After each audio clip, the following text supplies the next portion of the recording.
students, in this video we'll discuss chapter number 3, the Vedic civilization. बेटा हम वैदिक civilisation को डिस्कस करें उसके पहले हम लोग डिस्कस करेंगे व्हाट इज सिविलाइजेशन।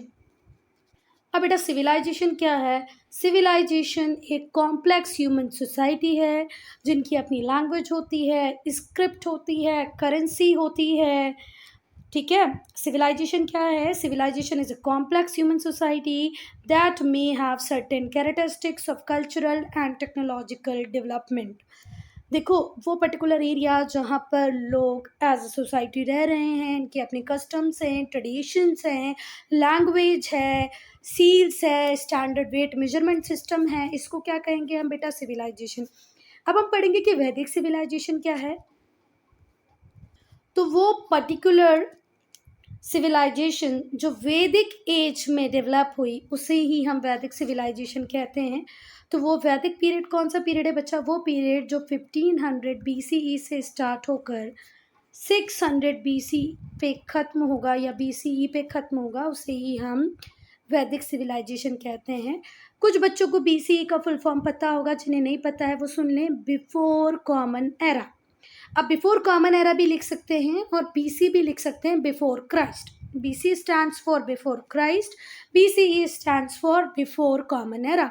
तो वो सिविलाइजेशन जो 1500 BCE से लेके 600 BCE तक फ्लरिश किया, डेवलप हुआ, उसे ही हम कहते हैं वैदिक सिविलाइजेशन। क्या इतनी चीज़ें क्लियर है?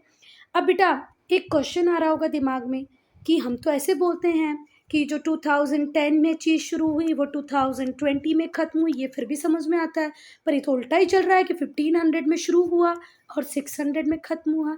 तो बेटा जो BCE बिफोर कॉमन एरा है 1 AD के पहले वाला जो टाइम है उसमें बैकवर्ड काउंटिंग्स होती हैं।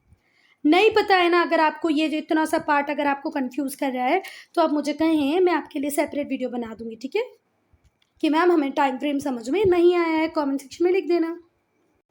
चलो, तो वो पीरियड जो 1500 BCE से स्टार्ट होके कंटिन्यू रहता है 600 BCE तक, उसे ही हम वैदिक सिविलाइजेशन का पीरियड कहते हैं। ये अर्लीस्ट सिविलाइजेशन थी इंडिया की जिनके हमें रिटर्न रिकॉर्ड्स में, और ये जो नाम है ना बेटा वैदिक सिविलाइजेशन, किसके नाम से मिला है? वेद्स के नाम से। इसको आप वेदास भी पढ़ सकते हैं। तो बेटा ये जो वेद थे ये आर्यंस के लिटरेचर थे। आर्यंस के लिटरेचर का नाम है वेद, जिसे आप वेदास भी पढ़ सकते हो। तो आर्यंस का जो लिटरेचर है उसे हम वेद कहते हैं और उस वेद के नाम से ही वैदिक सिविलाइजेशन का नाम आया है। 4 वेद्स हैं या 4 वेदास हैं, ऋग्वेदा, यजुर्वेद, सामवेद, अथर्ववेद। वैसे एक्चुअल में जब आप हिंदी में देखोगे तो ये ऋग्वेद, यजुर्वेद, सामवेद, अथर्ववेद है। ये इसी पर्टिकुलर पीरियड में कंपोज हुए हैं या इसी पर्टिकुलर पीरियड में बने हैं। अब अगर हम सोर्सेज की बात करें भाई कि हमें आर्यंस के रिगार्ड्स में कैसे पता चला, तो वो पता चला हमें वेद से। Veda is a Sanskrit word, वेदानी, वेद। वेद क्या है? एक संस्कृत वर्ड है, derived from the root word vid. Vid का मतलब होता है नॉलेज, विद्या, विद का मतलब होता है बेटा नॉलेज, और इसी विद रूट वर्ड से बना है वेदा या वेद। ठीक हुई बात? क्लियर है? बोलने पे नहीं जाना है बेटा, क्योंकि हमारी एग्जाम ओरल नहीं होने वाली है, रिटर्न में होने वाली है, ठीक है? तो जरा ध्यान से। तो जो मेन सोर्स है जो हमें आर्यंस के रिगार्ड्स में बताता है वो है वेद्स। वेद संस्कृत वर्ड है जिसका रूट वर्ड है विद, और विद का मतलब क्या होता है बेटा? नॉलेज। क्या होता है? Knowledge. Therefore the word Veda means knowledge. Veda का मीन्स क्या हुआ? नॉलेज। जितने भी वेद हैं, कितने हैं? 4 वेद हैं। How many Vedas are there? 4। ये संस्कृत में लिखे गए हैं। इनके अंदर हिम्स हैं जो बहुत सारे गॉड्स गॉडेसेस को प्रेज करते हैं। हिम्स बोले तो भजन, ठीक है? तो वेद में भजन लिखे हुए हैं जो हमारे देवी और देवताओं की प्रशंसा में लिखे हुए हैं, प्रेज करते हुए, भगवान की तारीफ करते हुए। इसमें बहुत सारे हिम्स लिखे हुए हैं। किसमें? वेद। बेटा पर अगर हम लास्ट फ्यू डिकेड्स की बात करें, डिकेड्स का मतलब होता है पीरियड ऑफ 10 years, मतलब फ्यू डिकेड्स मतलब हम 30, 40, 50 साल पहले की बात करें, तो बेटा हमारे जो आर्कियोलॉजिस्ट हैं जो कंटिन्यू काम कर रहे हैं उन्हें बहुत सारे आर्कियोलॉजिकल एविडेंस भी मिले हैं इस पर्टिकुलर पीरियड के। तो आज जब हम आपको वैदिक सिविलाइजेशन पढ़ा रहे हैं, आज जितना भी हमने कुछ लिखा हुआ है वैदिक सिविलाइजेशन के रिगार्ड्स में, वो कॉम्बिनेशन है। वेद से भी हमने बहुत सारी चीज़ें पढ़ी, उस टाइम की हिस्ट्री को समझा, साथ ही साथ हमने आर्कियोलॉजिकल एविडेंसेस को देखा और दोनों को कंबाइन करके हमने लिख दी है वैदिक सिविलाइजेशन की हिस्ट्री।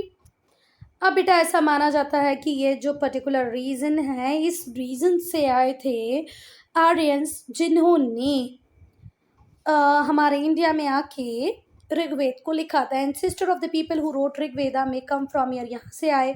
यहाँ पे जो लोग थे, कुछ लोग यूरोप चले गए, कुछ लोग टर्की चले गए, कुछ हिंदू कुश होते हुए इंडिया आ गए, ठीक है, और कुछ लोग कहाँ चले गए, ईरान चले गए। पर बेटा एक बात बताऊं, आज हमारे बहुत सारे हिस्टोरियंस, स्पेशली इंडियन हिस्टोरियंस, इस थ्योरी को डिस्कार्ड करते हैं। स्पेशली बेटा दीपक साय को सुनो। दीपक साय को हिस्टोरियन नहीं है, दीपक साय शायद एडवोकेट हैं। तो जो दीपक साय हैं, दीपक साय बताते हैं कि ये जो थ्योरी है ये बिल्कुल फेक थ्योरी है, ऐसा कुछ हुआ ही नहीं था, ठीक है। मैं कोट कर रही हूँ दीपक साय को, ये बहुत ही नॉलेजेबल, बहुत ही इंटेलिजेंट व्यक्ति हैं दीपक साय। मैं तो इनको बहुत सुनती हूँ, मुझे लगता है आप लोगों को भी सुनना चाहिए। किसको? दीपक साय को। तो दीपक साय तो इस थ्योरी को पूरी तरह डिस्कार्ड करते हैं और इसके पीछे वो आर्ग्यूमेंट्स भी देते हैं कि भाई ये थ्योरी क्यों सही नहीं है। पर ठीक है, हम लोगों की बुक में है तो हमने पढ़ लिया कि इस पर्टिकुलर एरिया से वो लोग आए जिन्होंने इंडिया में आके ऋग्वेद को लिखा। यहीं से कुछ लोग यूरोप गए, कुछ लोग टर्की गए, कुछ ईरान गए और कुछ। बेटा वैदिक सिविलाइजेशन को टू पार्ट्स में डिवाइड किया गया है, टू पीरियड्स में डिवाइड किया गया है। पहला पीरियड है अर्ली वैदिक पीरियड, दूसरा है लेटर वैदिक पीरियड। जो अर्ली वैदिक पीरियड है उसे हम ब्रह्म व्रत भी कहते हैं और लेटर वैदिक पीरियड को हम आर्यव्रत कहते हैं, ठीक हुई बात। जो अर्ली वैदिक पीरियड है उसका टाइम फ्रेम है 1500 BCE से लेकर के 1000 BCE तक, और जो लेटर वैदिक पीरियड है वो चला 1000 BCE से लेकर 600 BCE तक। तो यहाँ से इम्पॉर्टेंट क्वेश्चन बनता है बेटा, write down two periods of Vedic civilization. तो आपको पता होना चाहिए, पहला है अर्ली वैदिक, दूसरा लेटर वैदिक। अर्ली वैदिक 1500 से लेकर के 1000 BCE तक चला, 1500 BCE से टू 1000 BCE, और जो लेटर था वो 1000 BCE से 600 BCE तक चला। अब हम वैदिक सिविलाइजेशन के सेटलमेंट को पढ़ेंगे। तो जो अर्ली वैदिक पीरियड था उसमें जो आर्यंस थे वो सप्त सिंधु वाले एरिया में, जो लैंड है 7 रिवर्स का, उस पर्टिकुलर एरिया में जाके ये लोग बस गए। The area of 7 rivers was formed by river Indus and its tributaries. River Indus और उसकी tributaries ने बनाया था सप्त सिंधु रीजन। झेलम, रवि, चेनाब, ब्यास, ऐसी सतलज, ये जितनी भी रिवर थी ये इंडस की ट्रिब्यूटरीज थी, इन सब ने मिलकर के बना लिया क्या? सप्त सिंधु रीजन, ठीक है। तो सप्त सिंधु रीजन में आर्यन आके बस गए। जो अर्ली सेटलमेंट्स थे वो सिर्फ जो सिंधु रिवर थी उसकी वैली, इसकी ट्रिब्यूटरीज की जो वैलीज थी उनमें ही थे। जब हम लेटर वैदिक पीरियड को पढ़ेंगे तो बेटा हम लोगों ने देखा कि ये अब सप्त सिंधु रीजन से डिफरेंट डायरेक्शन में मूव करने लगे, ईस्ट वर्ड मूव करने लगे और गंगा यमुना प्लेन्स पे जाके रहने लग गए। They called it Aryavarta, the land of Aryans, और इस पर्टिकुलर एरिया को ये कहने लगे आर्यव्रत, जहाँ पर आर्यंस रहते हैं। तो जरा ध्यान से फिर से सुनो। सेटलमेंट, तो शुरुआत में आर्यन आके इंडिया में कहाँ रहे? सप्त सिंधु रीजन में। सप्त सिंधु रीजन बनाता कौन है? इंडस और उसकी ट्रिब्यूटरीज। अब ट्रिब्यूटरीज क्या होती हैं वो सुन लो। मेन रिवर को पानी देने वाली छोटी छोटी रिवर को हम क्या कहते हैं? ट्रिब्यूटरीज। जैसे ये रिवर इंडस है तो ये रवि, झेलम, चेनाब, ब्यास, ये उसकी क्या होगी? ट्रिब्यूटरीज। तो जो अर्ली सेटलमेंट थे वो यहीं तक थे, पर जब लेटर वैदिक पीरियड आया तो ये गंगा यमुना प्लेन तक गए और ये इसे आर्यव्रत कहने लग गए। बहुत सारे हिस्टोरियंस का बिलीव है कि इनका जो ओरिजिनल होम था वो सेंट्रल एशिया था, अराउंड द कैस्पियन सी, जैसा अभी मैंने आपको मैप में दिखाया। इन लोगों का ये भी बिलीव है कि जो आर्यंस हैं ये पेस्टोरल लाइफ जीते थे, मतलब इनके जो कैटल्स होते थे। पेस्टोरल लाइफ का मतलब क्या होता है? जब आपके पास कैटल्स होते हैं तो आप उनको लेके one place to another place move करते रहते हैं, इसी को क्या कहते हैं? Pastoral life. कि आपका जो मुख्य जीविका का कारण है, जीविका का जो साधन है, मतलब from where you are getting your livelihood is cattles. जानवरों से जो भी प्रोड्यूस आपको मिल रहा है एनिमल से, आप उसको सेल आउट करके अपनी लाइवलीहुड को अर्न कर रहे हो और one place to another move कर रहे हो, है ना। तो इनके पास होते थे cattle, shape, horses were the central points of their life. इनका जो जीवन है पूरा कैटल्स के अराउंड ये मूव करता था। अब इनको अपने कैटल्स के लिए चाहिए था fresh water, fresh new pasture. Pasture मतलब बोले तो चारा, घास, है ना। इन्हें अपने जानवरों के लिए चाहिए था पानी और फ्रेश घास। तो यहाँ पर पानी नहीं लिखा हुआ, मेडिसिनल मैंने जोड़ दिया क्योंकि मुझे पता है कि खाएंगे तो पिएंगे भी, है ना। तो उन्हें चाहिए पानी और खाना। This was the most probable reason for their migration. और हम कह सकते हैं कि सेंट्रल एशिया से यूरोप, टर्की, ईरान और इंडिया क्यों गए बेटा, क्योंकि इन्हें पास्चर की तलाश थी, पानी की तलाश थी। तो घूमते घूमते घूमते घूमते ये रहते थे। जहाँ पानी मिल जाए, जहाँ खाना मिल जाए, वहाँ ये अपने जानवरों के साथ, कैटल्स के साथ, शिप के साथ, हॉर्सेस के साथ रहने लगते थे। जब ये लोग माइग्रेट कर रहे थे तो ये यूरोप गए, कुछ ईस्टवर्ड मूव कर गए, पहले कुछ लोग ईरान में सेटल हो गए, फिर ये इंडिया आए। तो जो आर्यंस हैं इंडिया में उन्हें इंडो आर्यंस कहते हैं और सिंपली आर्यंस भी कहते हैं, ठीक है। जो आर्यंस इंडिया में उन्हें क्या कहते हैं, इंडो आर्यंस या सिंपली आर्यंस। बेटा ये रीजन है सप्त सिंधु वाला रीजन। ये देखो ये रिवर है इंडस, ये है झेलम, चेनाब, रवि, सतलज, सागर। ठीक, कोई बात, मिल गई 6 रिवर। देखो ये तो रही इंडस मेन रिवर, क्योंकि ये मेन रिवर देखो आगे तक जा रही है और इसको पानी देने वाली ट्रिब्यूटरी झेलम, चेनाब, रवि, सतलज, सागर। और जब ये लोग गंगा यमुना प्लेन में रहने लग गए तो इसी को क्या कहा गया, आर्यव्रत। नो मोर सेक्शन में बहुत इंपॉर्टेंट इन्फॉर्मेशन दी है, तो हम वो देखते हैं। एक इम्पॉर्टेंट एविडेंस है कि जो आर्यंस थे वो सेंट्रल एशियन थे या सेंट्रल एशियन उनकी रूट्स थी, वो हमें मिलते हैं उनकी लैंग्वेजेस में। जो संस्कृत है उसमें जो वर्ड हैं वो बहुत ज़्यादा सिमिलर हैं बहुत सारी यूरोपियन लैंग्वेजेस से। फिर से एक बार देखो, एक और इम्पॉर्टेंट एविडेंस है, evidence of Aryans central Asian roots is there language. एक और आपको एविडेंस मिलता है जो ये बताता है कि इनकी जो रूट्स थी वो सेंट्रल एशियन थी, वो थी इनकी भाषा। ये हमें एविडेंस देती है, दैट इज़ संस्कृत। इसकी सिमिलैरिटीज़ हैं बेटा बहुत सारी यूरोपियन लैंग्वेज से। जैसे संस्कृत में मातृ, मदर को बोलते थे, लैटिन में मैटर होता है, इंग्लिश में मदर होता है और जर्मन में मटर होता है, MUTTER, ठीक है। संस्कृत में जिस वर्ड को हम सतम कहते हैं 100, सेंचुरी, 100, लैटिन में उसे सेंटर कहते हैं, इंग्लिश में उसे सेंचुरी कहते हैं। संस्कृत में जो वर्ड है थ्री, उसे लैटिन में ट्रीज कहते हैं, इंग्लिश में थ्री कहते हैं और जर्मनी में ड्राई कहते हैं। चलो, ये सिमिलैरिटी बताती है संस्कृत, लैटिन और इंग्लिश में। ऐसे बहुत सारे वर्ड हैं बेटा, बहुत सारे, ब्रदर से लेकर के भ्रात बना ब्रदर, है ना, ऐसे बहुत सारे वर्ड हैं। अब हम पढ़ेंगे ब्रह्मव्रत को, जो अर्ली वैदिक पीरियड है उसे, जो 1500 से स्टार्ट होके 1500 BC से स्टार्ट होके 1000 BC पे ख़त्म होता है। बेटा काउंटिंग बैकवर्ड होती है, 1 AD के पहले की काउंटिंग बैकवर्ड होती है। 1 आएगा, 2 आएगा, यहाँ 3 आएगा, यहाँ 4 आएगा। तो कोई चीज़ 4 से स्टार्ट होके 3 पे ख़त्म होगी। चलिए आगे की तरफ ही रहें, ध्यान रखना। We know about the life, society and achievements of this period mainly through Rigveda. Rigveda को जब आप पढ़ोगे तब आपको ब्रह्मव्रत के बारे में बहुत सारी इन्फॉर्मेशन मिलेगी। You will get information regarding ब्रह्मव्रत और the early Vedic period through Rigveda. Therefore it is called Rigvedic period. इसीलिए इसे ऋग्वेदिक पीरियड भी कहते हैं या ऋग्वेदिक एज भी कहते हैं। अगर आपसे पूछा जाए 2 मार्क में कि why early Vedic period is known as Rigvedic period और Rigvedic age, so what you will write? So you will write like, we know about the life, society, achievements of this period mainly through Rigved and therefore it is known as Rigvedic period और Rigvedic as. अब हम political organisation पढ़ेंगे। बेटा political organisation पढ़ें इसके पहले आपको यहाँ पर कोई इफ कोई बट नहीं लगाना है, इसको एज इट इज़ लिख देना। अगर क्वेश्चन आए what do mean by Rigvedic period या ऋग्वेदिक एज, देखिए कोई अपना कुछ भी नहीं लगाना है, इसको एज इट इज़ 3 लाइनें बिल्कुल बहुत बढ़िया लिखी हुई हैं, इसको एज इट इज़ ही लिख देना है। अब हम पढ़ेंगे पॉलिटिकल ऑर्गेनाइजेशन को। जो आर्यंस थे उन्होंने अपनी नोमैडिक लाइफ को छोड़ दिया। नोमैडिक लाइफ क्या होती है? एक जगह से दूसरी जगह जाना। जब तक यहाँ proper grass, proper water available है वो यहाँ रहेंगे, फिर कहीं और मूव कर जाएंगे।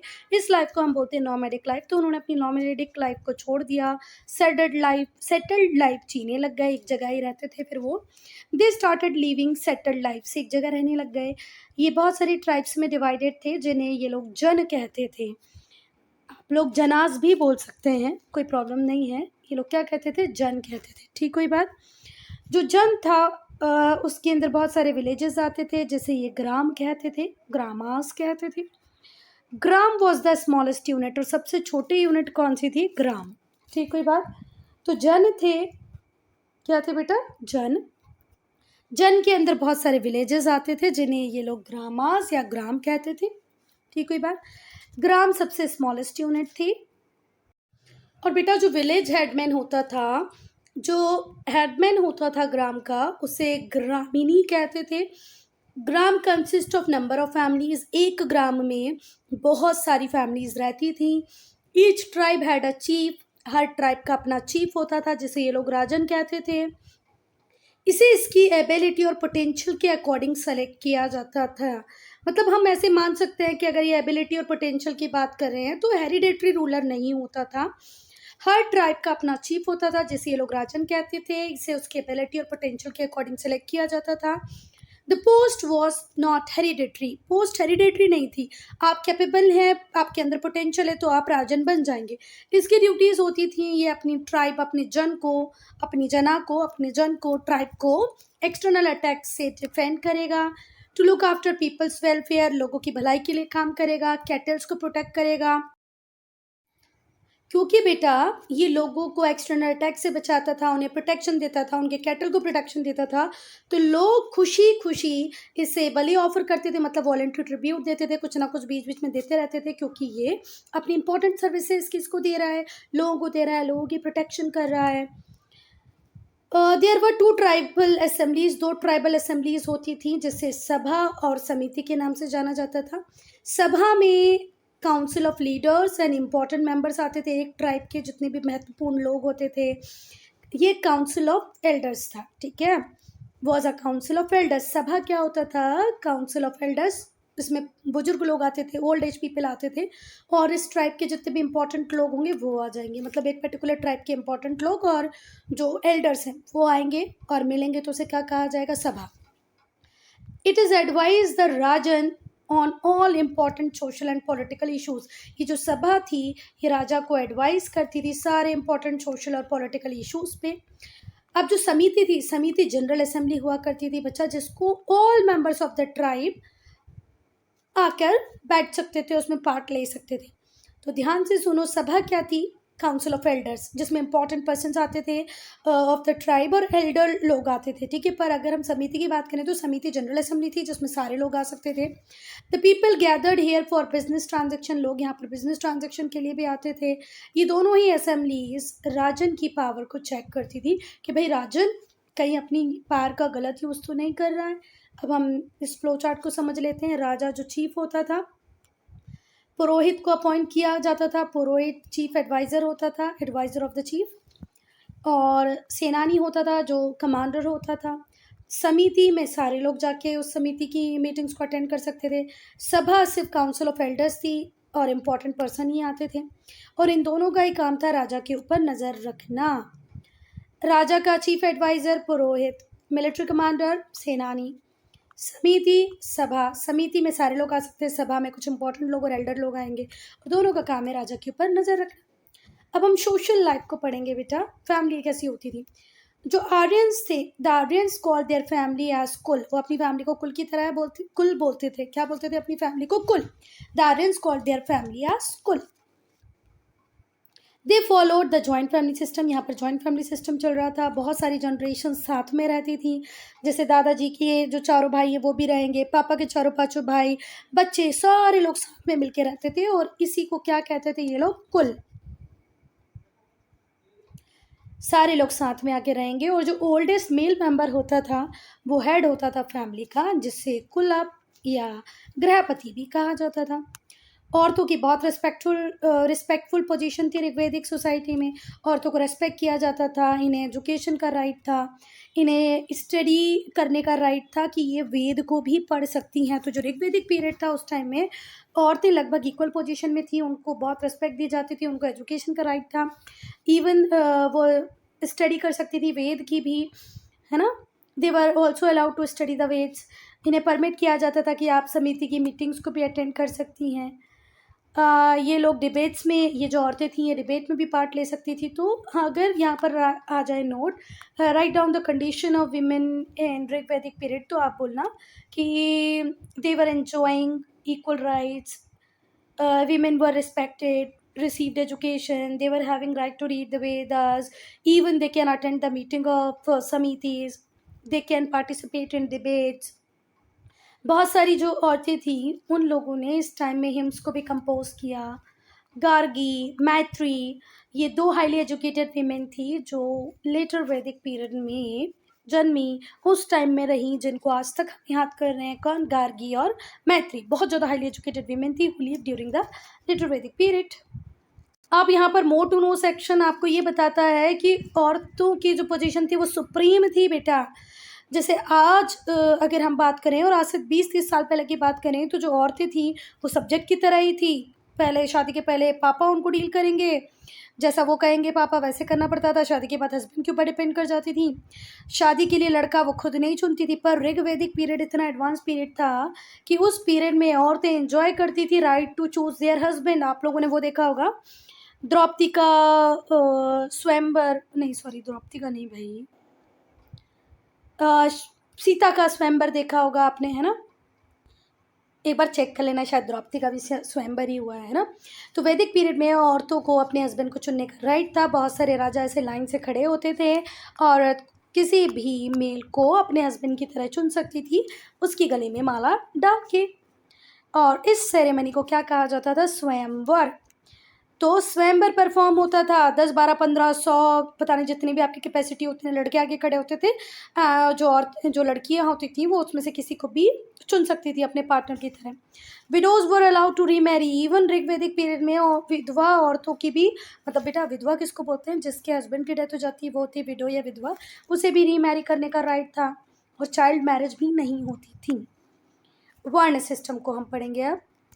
बेटा जो सोसाइटी थी वो वर्ण सिस्टम में डिवाइडेड थी। पूरी की पूरी सोसाइटी 4 ग्रुप्स में डिवाइडेड थी और उन 4 ग्रुप्स को हम क्या कहते थे? वर्ण। वर्ण, ठीक है, वर्णास भी बोल सकते हो अगर आपकी मैम बोली तो, बाकी वर्ण, ठीक है। ब्राह्मण, क्षत्रिय, वैश्य, शूद्र। ब्राह्मण, क्षत्रिय, वैश्य, शूद्र, ये 4 वर्ण हुआ करते थे वैदिक पीरियड में। Each one had a different set of functions. और ब्राह्मण्स के फंक्शंस अलग हैं, क्षत्रिय के अलग हैं, वैश्य के अलग हैं और शूद्र के अलग हैं। ब्राह्मण्स फर्स्ट वर्ण को बिलोंग करते थे। इनकी ड्यूटी थी नॉलेज देना। किसका? वेद का। सेक्रीफाइसेस परफॉर्म करना, गिफ्ट को रिसीव करना, रिचुअल परफॉर्म करना, एजुकेशन देना, ठीक है, वेद का नॉलेज देना, ये काम थे ब्राह्मण्स के। क्षत्रिय सेकेंड वर्ण होता था। उन्हें वॉरियर्स की तरह देखा जाता था कि भाई ये लोग वॉरियर बनेंगे, है ना, मतलब आर्मी पर्सनल बनेंगे, सोल्जर्स बनेंगे और कंट्री को, स्टेट को, सिटी को, इनके जन को गार्ड करेंगे। दे फॉट बैटल्स, युद्ध लड़ेंगे, लोगों को प्रोटेक्ट करेंगे। वैश्य थर्ड वन होता था। इनके अंदर आते थे ट्रेडर्स, फार्मर्स, आर्टिशियंस, हर्डर्स। तो देखो फर्स्ट वन हो गया ब्राह्मण जो शिक्षा देगा, सेकंड वन क्षत्रिय जो लड़ाई करेगा, बैटल्स करेगा, लोगों की प्रोटेक्शन का ध्यान रखेगा। थर्ड वन था वैश्य जिसका काम था ट्रेडिंग करना, फार्मिंग, आर्टिशियन, हर्डर्स की तरह काम कर सकता था। वैश्य और क्षत्रिय दोनों ही सेक्रीफाइसेस परफॉर्म कर सकते थे। वैश्य भी सेक्रीफाइस परफॉर्म कर सकता था और क्षत्रिय भी सेक्रीफाइस कर सकता था। सेक्रीफाइस नहीं कर सकता था, सेक्रीफाइस को परफॉर्म कर सकता था। तो क्या बात समझ में आ गई? वैश्य और क्षत्रिय दोनों को ही राइट था कि वो सेक्रीफाइसेस को परफॉर्म कर सके। शूद्र बिलोंग करते थे, लास्ट वन मतलब फोर्थ वन बिलोंग करता था शूद्र को।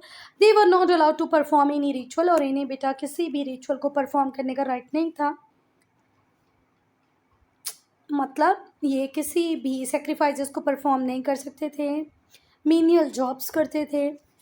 The evils of the caste system were not present in the early वैदिक एज, और इस अर्ली वैदिक एज में जो कास्ट सिस्टम के एवल्स थे वो प्रेजेंट नहीं थे.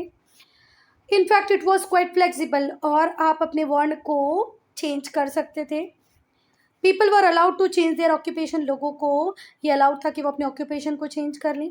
Despite being born in particular class, एक पर्टिकुलर क्लास में अगर उनका जन्म हुआ भी है तो भी वो अपने वर्ण को चेंज कर सकते थे, उनको ये परमिशन थी. ठीक है, चलो. It is not worthy to quote, ये बहुत इंपॉर्टेंट है कि आप इस बात को समझें, इस वर्स को समझें जो कहाँ से कोट कर रहे हैं हम, ऋग्वेद से. आई एम अ पोएट, मैं पोएट हूँ, मैं राइटर हूँ, मतलब क्या बोला, कविताकार हूँ. My father is a doctor, मेरे पापा डॉक्टर हैं. मेरी मदर ग्राइंडर ऑफ कॉर्न है. This shows that there was no rigid caste system during this time, ये ऋग्वेद से लिया गया है. उसमें कहा गया भाई मैं तो पोएट हूँ, मेरे पापा डॉक्टर हैं, मेरी मम्मी ग्राइंडर है. तो मतलब कोई रिजिडिटी नहीं थी कास्ट सिस्टम में, बहुत फ्लेक्सिबल था. One occupation to another occupation जा सकते थे. किसको पढ़ाना पसंद है वो ब्राह्मण वर्ण में जा सकता था, जिसे लड़ना पसंद है वो क्षत्रिय में चला जाए, जिसे ऐसा लगता है कि क्लीनिंग बहुत इंपॉर्टेंट है, क्लीनिंग पे ज़्यादा फोकस करना चाहिए, वो फोर्थ वन को ऑप्ट कर सकता था. क्विक रिवीजन के लिए I will make separate video. Quick revision को हम सेपरेट वीडियो में डिस्कस करेंगे. अब हम आ जाते हैं लाइफ स्टाइल पे. तो बेटा जो आर्यंस थे उनकी जो लाइफ थी बहुत सिंपल थी. हेल्दी डाइट लेते थे, दे एट बार्ले, बार्ले खाते थे, वेजिटेबल्स लेते थे, फ्रूट्स लेते थे, और मीट भी खाते थे. इन्हें मिल्क और मिल्क प्रोडक्ट्स बहुत पसंद थे. सोम एक वैदिक रिचुअल ड्रिंक है जो प्लांट से बनाया जाता था. ये बहुत पॉपुलर था इस टाइम में, इसको कंज्यूम किया जाता था बहुत सारे स्पेशल रिलीजियस सेरेमनीज पे. फिर से ध्यान से सुनो. अगर पूछा जाए यहाँ पे right a short note on life style of Aryans, तो बता देना इनकी लाइफ स्टाइल बहुत ज़्यादा सिंपल हुआ करती थी. ये हेल्दी डाइट लेते थे, बार्ले, वेजिटेबल, फ्रूट्स, मीट इन्हें खाना पसंद था. मिल्क और मिल्क प्रोडक्ट तो इन्हें बहुत ज़्यादा पसंद थे. सोम एक ड्रिंक हुआ करता था जो प्लांट से बनता था, और इसे पॉपुलर रीजनल सेरेमनीज पे ड्रिंक किया जाता था, कंज्यूम किया जाता था. ये बहुत ही पॉपुलर ड्रिंक था. इनके जो ड्रेस होते थे वो भी सिंपल होते थे. मैन जो आदमी होते थे वो धोती पहनते थे. They were kept a piece of cloth over their shoulders, और आप लोगों ने आज भी विलेजेस में देखा होगा कि यहाँ शोल्डर पे एक क्लॉथ रखा जाता है ना, और एक गमछा उनके शोल्डर पे भी होता था. They also Tide a turban over their head, sir के ऊपर वो टर्बन पगड़ी बांधते थे. जो औरतें थी वो साड़ी पहनती थी. ठीक है, एंड एन अपर गारमेंट, एक अपर गारमेंट भी होता था, साड़ी भी होती थी. ऑर्नामेंट्स गोल्ड सिल्वर से बने होते थे. बहुत पॉपुलर थे. मैन और वीमेन दोनों के बीच में दोनों ही ऑर्नामेंट्स पहनते थे. ये बेटा ऑर्नामेंट्स हैं जो वैदिक पीरियड में वियर किए जाते थे, पहने जाते थे. बेटा आर्यंस की लाइफ में फुल टू एंटरटेनमेंट था. म्यूजिक था, डांस था, गाना था, हंटिंग थी, चैरियट रेस थी. रेसिंग और एक बहुत ही पॉपुलर फॉर्म था रिक्रिएशन का. ठीक है, तो ये अपनी लाइफ को फुल टू एंजॉय करते थे. अगर हम अब रिलीजन की बात करें, धर्म की बात करें, there were lot about religion of Aryans. Aryans के रिलीजन के बारे में हम बहुत सारी बातें कर सकते हैं. जो अर्ली वैदिक पीपल थे वो फोर्सेस ऑफ नेचर को वर्शिप करते थे. हर इम्पोर्टेंट ओकेशन पे लोग यज्ञ मतलब यजनास, सेक्रीफाइसेस, यज्ञ करते थे. यजनास मतलब सेक्रीफाइसेस करते थे. ये भगवान को मनाने की कोशिश करते थे, उन्हें घी ऑफर करके, ग्रेन्स ऑफर करके. इवन एनिमल, जब जानवरों को मारा जाता है तो आर्यंस ऐसा सोचते थे कि इससे भगवान खुश हो जाएंगे. यज्ञ करते हैं तो बहुत सारा घी लगता है, ग्रेन्स लगता है, तो ये लोग गॉड को थ्रू यजनास, थ्रू यज्ञ घी ऑफर करते थे. सेक्रीफाइसेस के थ्रू एनिमल्स ऑफर करते थे. They prayed for health and well being, ये अपनी हेल्थ के लिए, अपने वेल बींग के लिए, कैटल्स के लिए, बच्चों के लिए, हॉर्सेस के लिए प्रे करते थे. Gradually yajnas become very elaborate and complex. धीरे धीरे करके यजनास बोले तो हमारे यज्ञ, या यज्ञ का देखा होगा ना, सुना होगा, ये जो यज्ञ थे बहुत ही कॉम्प्लेक्स बन गए. They performed in an open areas, यज्ञों को ओपन एरियाज में परफॉर्म किया जाने लगा. As the Aryans had no temples or idols, कोई मूर्तियाँ नहीं होती थी, कोई मंदिर नहीं होते थे, इसलिए ओपन एरियाज में ही यज्ञों को किया जाता था. नो मोर, इंद्र ये रेन के गॉड थे ना। थंडर तो बारिश के भगवान, वर्षा के देव कौन थे? Indradev. Thunder his weapon was a thunder bolt, इनका जो वेपन था, जो हथियार था, ये था thunder bolt. He was the destroyer of the enemies, और ये एनिमीज को डिस्ट्रॉय करते थे। वरुण ये ओशन के भगवान थे, समुद्रों के भगवान वरुण। अग्नि फायर गॉड, सूर्य सन गॉड, वायु विंड गॉड। तो ये ऐसे नेचुरल फोर्सेस को वर्शिप करते थे बेटा। अब हम बात करेंगे इकोनॉमिक लाइफ की। इकोनॉमिक लाइफ जब शुरुआत थी अर्ली वैदिक पीरियड की, तो अरेंज नोमैडिक लाइफ जीते थे, अभी हमने बताया आपको। ग्रेजुअली इन लोगों ने एक जगह पर रहना चालू कर दिया। A wealthy person in the village was called gomat, जो बहुत ही रिच व्यक्ति होता था वो उसे क्या कहा गया? गोमत। तो शुरू से सुनो, पहले ये लोग नोमैडिक लाइफ जीते थे, बाद में ये लोग सेटल हो गए। जो इनके एरिया का सबसे रिच पर्सन होता था, इसे गोमत कहते थे। Cow was the unit of wealth, और जिसके पास जितनी ज़्यादा गाय होती थी वो उतना ज़्यादा रिच हुआ करता था। प्रॉस्पेरिटी और how wealthy a person was dependent on the number of cow one owned, जिसके पास जितनी ज़्यादा गाय होती थी वो उतना ही रिच कहलाता था, वेल्दी कहलाता था। ऐसा माना जा सकते हैं कि इट सीम्स दैट अर्ली वैदिक people new the art of agriculture. ये हम मान सकते हैं बेटा कि जो अर्ली वैदिक के लोग थे उन्हें एग्रीकल्चर करना आता था। जो ऋग्वेद है वो मेंशन करता है यावा मतलब बारले, ये वो मतलब बारले, वारले के यूज़ को। जो विलेजेस होते थे during the early Rigvedic period वो सेल्फ सफिशिएंट यूनिट थे, मतलब एक गांव में आपको सब कुछ मिल जाएगा, आपको यहाँ वहाँ भागने की ज़रूरत नहीं थी। एग्रीकल्चर इम्प्लीमेंट जो थे इस पीरियड के वो वुड और कॉपर से बनते थे। इस टाइम में कॉपर का बहुत ज़्यादा यूज़ होता था, और ऐसा माना जाता है कि वैदिक पीरियड तक आयरन का यूज़ नहीं होता था। Use of iron was still unknown to them, मतलब जो ऋग्वेदिक पीरियड था उसमें लोग लोहे का यूज़ करना, आयरन का यूज़ करना नहीं जानते थे। तो जो एग्रीकल्चर करने के लिए इम्प्लीमेंट्स बनाए जाते थे वो वुड और कॉपर के बनाए जाते थे। एग्रीकल्चर मतलब खेती किसानी करना, कैटल रेयरिंग करना इनका मेन ऑक्यूपेशन हुआ करता था। इस पीरियड में agriculture and cattle rearing main occupation हुआ करता था। इसके अलावा बेटा पॉटरी की तो बहुत ज़्यादा ज़रूरत थी। पानी किस में भर के रखेंगे, हमारे ग्रेन्स को किस में स्टोर करेंगे, तो पॉटरी मेकिंग एक इम्पॉर्टेंट ऑक्यूपेशन हुआ करता था। मेटल वर्क, एग्रीकल्चर के लिए आपको इक्विपमेंट्स बनाने हैं, टूल्स बनाने हैं, तो मेटल वर्क में भी काम होता था। वीविंग, अब हम बोल रहे हैं कि वो लोग धोती और साड़ी पहनते थे, तो ऑब्वियस सी बात है वीविंग का काम हुआ करता होगा। रथ, चैरियट रेस होती है, इट मीन्स चैरियट मेकिंग भी एक इम्पॉर्टेंट वर्क था। लेदर वर्क में बहुत काम किया इन लोगों ने। सो क्विक रिविजन के लिए हम लोग बनाएंगे सेपरेट वीडियो।